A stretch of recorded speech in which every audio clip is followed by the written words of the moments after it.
Graça e paz, irmão. Bem-vindo a mais um vídeo de estudo da Palavra de Deus. Hoje nós vamos estar lendo o Grande Conflito, capítulo 9, A Luz na Suíça.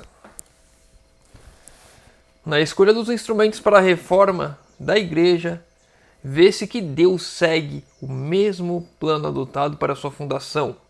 O Mestre Divino passou por alto os grandes homens da terra, os titulares e ricos que estavam acostumados a receber louvor e homenagem como dirigentes do povo. Eram tão orgulhosos e confiantes em si próprios, na sua alardeada superioridade, que não poderiam ser levados a simpatizar com os semelhantes e tornar-se colaboradores do humilde homem de Nazaré.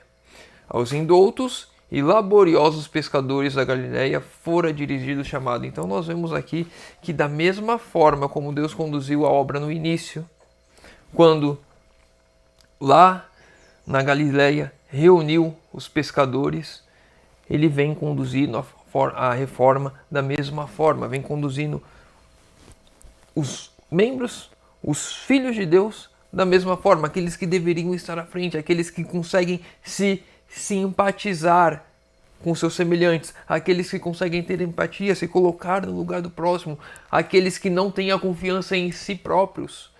O meu intelecto, o meu dinheiro, as minhas posses, os meus recursos, os meus dons, os meus talentos, esses não são os escolhidos por Deus. São aqueles simples que se colocam nas mãos de Deus para que a obra seja identificada, tenha o selo de Deus, para que todos saibam que não provém deles tudo aquilo que eles estão fazendo.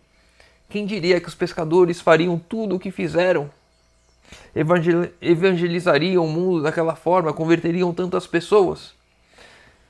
Agora as pessoas olhavam para eles e tinham a certeza que aquela obra não provinha deles, mas sim do Deus que estava guiando-os. E da mesma forma na reforma, da mesma forma hoje.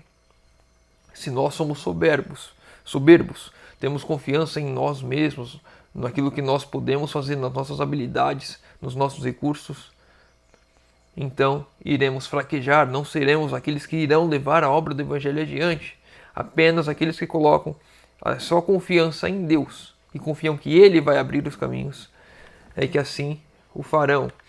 Aqueles discípulos eram humildes e dóceis.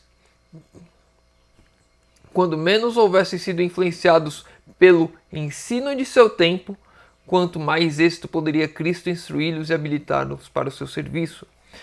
E a gente vê isso, quanto mais uma pessoa está enraizada com os ensinos de alguma denominação, por mais que ela veja a verdade, é difícil dela abandonar, é difícil dela sair, porque a vida inteira dela foi construída ali. Então, quanto menos o ensino, mais fácil habilitar para o serviço. Assim foi nos dias da Grande Reforma. Os principais reformadores foram homens de vida humilde, homens que em seu tempo eram os mais livres do orgulho da classe e da influência do fanatismo e astúcia dos padres. Aqueles que não estavam envolvidos com as religiões erradas eram os mais fáceis de serem chamados para estarem à frente da pregação do Evangelho. Aqueles que foram instruídos muitas vezes por seu pai, como nós vimos com Lutero, como nós vimos com Hus. Aqueles que foram tirados das cadeias do sistema errado, o sistema das tradições humanas, eles tiveram maior facilidade para ter o contato com Deus, para ouvir a voz de Deus e viver a palavra. É plano de Deus empregar humildes instrumentos para atingir grandes resultados. Não será então dada glória aos homens, mas àquele que por meio deles opera, para o querer e efetuar da sua própria aprovação. Então nós vemos aqui, Deus não vai escolher aquelas pessoas que a glória vai ser para elas, mas sim aqueles que vão reconhecer que a glória é de Deus. Tudo aquilo que essa pessoa está fazendo não provém dele mesmo, mas provém de Deus. O ambiente em que viveu Zwinglio na meninice e seus primeiros ensinos foram de molde a prepará-lo para a sua missão futura.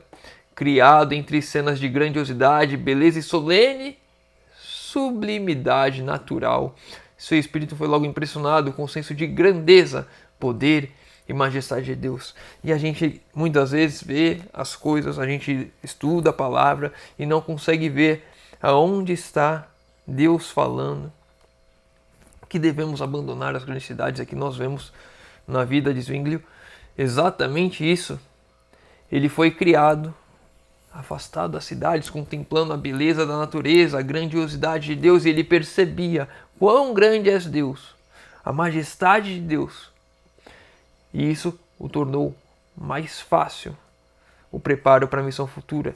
Por isso devemos abandonar as cidades, por isso devemos levar os nossos filhos para fora das cidades, para que eles consigam com maior facilidade ouvir a voz de Deus em suas vidas, para que eles possam, se não formos nós os pioneiros a levarmos a obra do Evangelho adiante, que eles o façam, que eles tomem a tocha das nossas mãos cansadas, muitas vezes acomodadas com esse mundo que nem queremos, estacionamos a tocha em algum lugar da nossa casa e deixa lá. Esquecemos que temos uma missão a fazer. E afastando nossos filhos das influências corruptoras das cidades, será mais fácil para eles levar a obra do Evangelho adiante. Por mais que muitas vezes nós estejamos negligenciando isso. Muitas vezes por estarmos na cidade, estamos negligenciando isso. Com tantas oportunidades de entretenimento e divertimento dentro da cidade, não temos a urgência de viver o Evangelho, de pregar o Evangelho. Jesus está voltando e o sangue daqueles que não forem advertidos por minha culpa será derramado sobre mim. Eu posso perder a minha salvação por não levar a mensagem aos outros.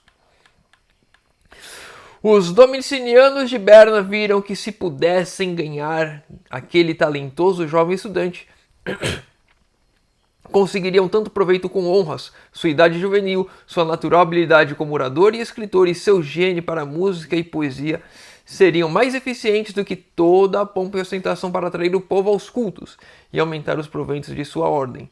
Pelo engano e lisonja, esforçaram-se para induzir Zwinglio a entrar para o seu convento. E aqui nós vemos uma coisa importante, principalmente para os jovens, para as crianças, aqueles que possuem os talentos serão os mais tentados pelo adversário. E aqui nós vemos que aqueles monges queriam agora trazer Zwinglio para o seu convento, instruir com a sua doutrina, com os seus ensinamentos, para que ele pudesse levar esse ensinamento aos outros com o seu talento natural. O mesmo talento que Deus deu para ele para levar a palavra, agora aqueles monges queriam trazer para perverter a palavra. Devemos tomar muito cuidado porque as hostes satânicas estão sim ao derredor dos nossos jovens para que eles sejam usados como instrumentos errados nesse mundo, usando os talentos que Deus deu para influenciar. E nós vemos aqui um ponto importante. Uma pessoa com o talento de Deus, com os dons de Deus, é mais proveitoso para o avanço da mensagem, para levar a mensagem, do que o gasto, ostentação, de cultos e coisas do tipo aqui, ó. Seriam mais eficientes do que toda a pompa e ostentação para atrair o povo aos cultos. É mais importante pessoas com o talento dado por Deus pregando, levando a mensagem, do que as grandes programações que nós vemos hoje em dia, inclusive no nosso meio. É luzes piscando para lá e para cá, é pessoas gritando, pulando. Uma tristeza que dentro do nosso meio tenha acontecido isso. Mas muito disso é porque os nossos talentos, desde pequeno, estão sendo perdidos para o mundo.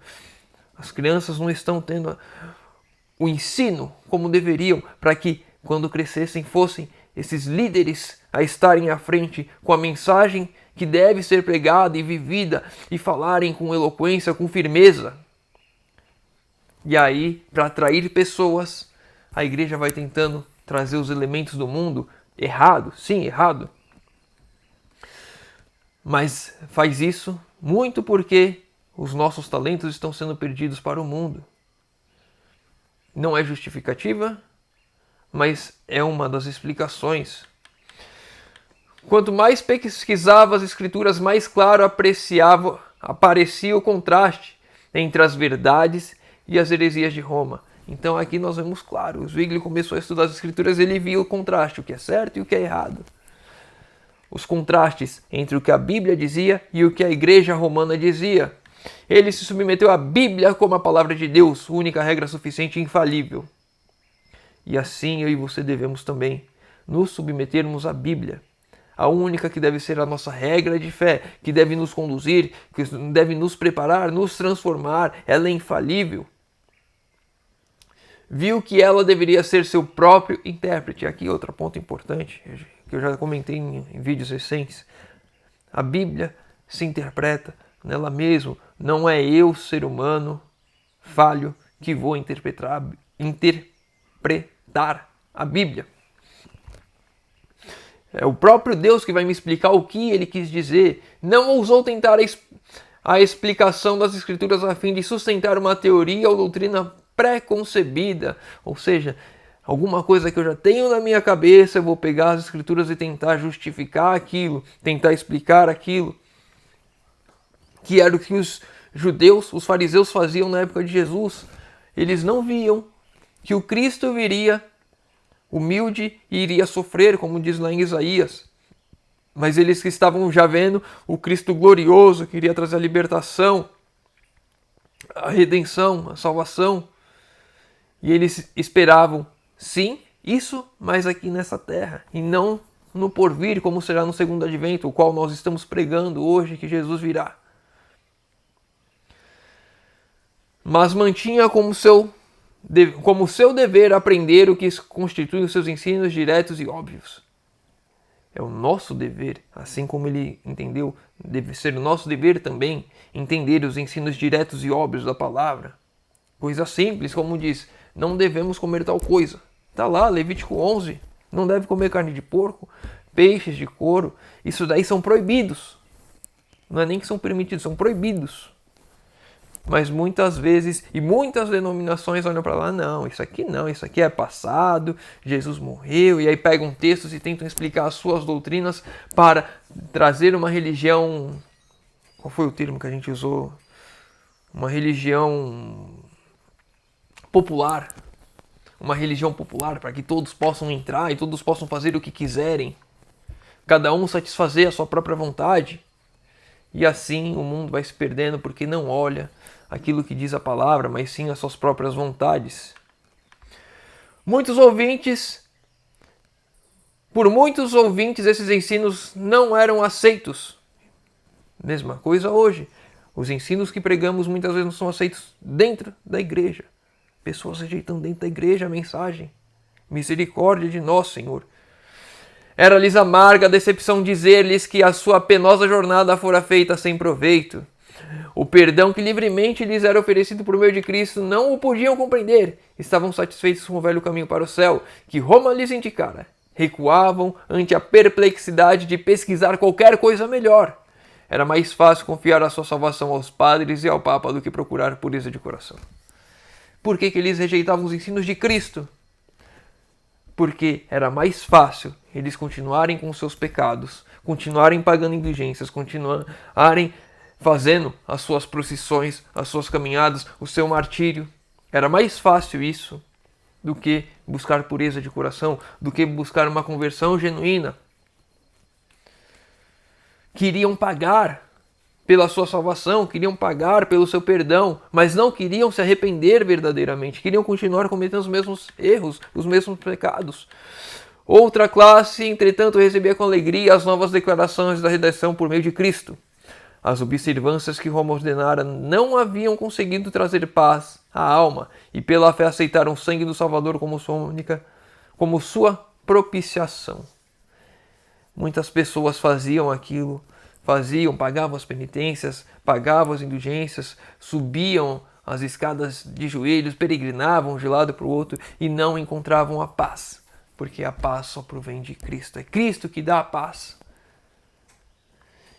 Eles voltaram para casa a fim de revelar a outros a preciosa luz que tinham recebido. A verdade era assim levada de aldeia em aldeia, de cidade em cidade, e o número de peregrinos ligados da Virgem diminuiu grandemente. Aqui um ponto importante. Zwingli ele estava sendo um pregador dentro de um relicário na Suíça. E aqui, vamos voltar um pouco, depois a gente continua. Importante, quando uma pessoa recebia a verdade, ela logo queria voltar para sua aldeia, para sua cidade e compartilhar aquilo. Compartilhar que agora ela encontrou a paz. Será que eu e você, ao recebermos as boas novas do Evangelho, estamos compartilhando isso com as pessoas próximas? Estamos levando a verdade às nossas cidades, às nossas aldeias, ao nosso trabalho, à nossa escola, à faculdade? Será que estamos fazendo isso? Será que estamos verdadeiramente sendo convertidos pela mensagem ou tentamos esconder para nós mesmos? Ou por vergonha, ou por não querer? Aqui, o relicário da Virgem diminuiu grandemente. Houve decréscimo nas ofertas e, consequentemente, o salário de Zwinglio que delas era tirado. Olha a obra que ele fazia. O salário dele iria diminuir se as pessoas não fossem lá, se não pagassem as indulgências. E mesmo assim, a verdade era mais importante do que as suas posses, do que o seu bem-estar. Será que teríamos a capacidade de fazer a mesma coisa? Será que abriríamos mão de mais dinheiro para guardar e sermos fiéis aos mandamentos? Será que estaríamos verdadeiramente dispostos a abrir mão do nosso eu, das nossas necessidades, para fazer o que temos de fazer, para levar a mensagem que precisamos levar? Mas isso apenas lhe causava alegria. Ele perdia bens, ele perdia posses, ele tinha o salário reduzido e isso causava alegria a ele. Vendo ele que o poder do fanatismo e superstição estavam sendo quebrados. O mais importante são as pessoas se entregarem a Cristo, aceitarem a Cristo e buscarem a Cristo do que qualquer outra coisa que eu possa ter. Do que as riquezas que eu posso acumular, do que os carros que eu posso comprar, do que as casas, do que as viagens. Mais importante que isso, pessoas abandonando o erro e aceitando a Cristo e seguindo a verdade. Todo pecado tinha seu preço e os homens lhe concediam livre permissão para o crime, contanto que o tesouro da igreja se conservasse cheio. Destarte, ambos os movimentos prosseguiram, um oferecendo perdão do pecado por dinheiro, outro mediante a Cristo. E ainda assim hoje, tem aí várias igrejas, o irmão pode pesquisar, graças a Deus a nossa não é assim, mas que é fogueira santa, vamos dar, vamos pagar os nossos pecados, vamos dar à igreja e é uma troca, né, uma barganha, eu vou dar para a igreja e vou ter em volta em dobro, as pessoas vendem casas, vendem carros, achando, mas não é porque querem entregar a Deus, porque querem ajudar na pregação do evangelho, a obra avança, não, é porque eles querem em dobro, porque estão querendo aqui. As pessoas estão presas nesse mundo, agarradas nesse mundo e querem só aqui. Mas ainda temos a outra opção, a salvação mediante a Cristo. A primeira opção não é uma opção, é um engano, tá? Só para ficar bem claro. Não tem perdão de pecado por pagar mediante a pagamentos. Cristo pagou por nossos pecados. E agora é apenas mediante a Ele que o verdadeiro perdão nos é concedido. Enquanto os católicos romanos, segundo seu hábito, apelavam para os costumes da igreja como autoridade, o reformador apegava-se firmemente às escrituras sagradas. O costume, dizia ele, não tem força alguma em nossa Suíça, a menos que esteja de acordo com a Constituição. Ora, em assunto de fé, a Bíblia é a nossa Constituição.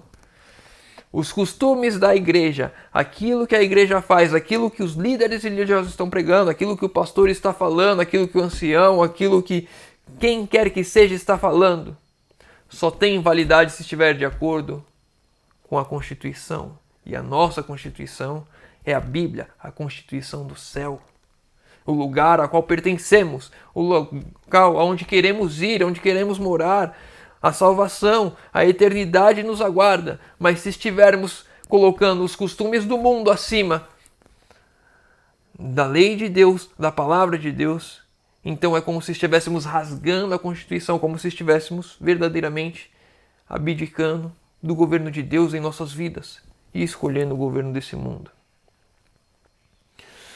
Hoje é o dia de olharmos verdadeiramente para a palavra, vermos onde estamos errando e retrocedermos no nosso erro. Pedimos perdão por isso e seremos perdoados mediante a Cristo, buscarmos pureza de coração, uma transformação sincera, buscarmos pelo derramamento do Espírito Santo em nossas vidas. E assim Deus o fará a cada um de nós.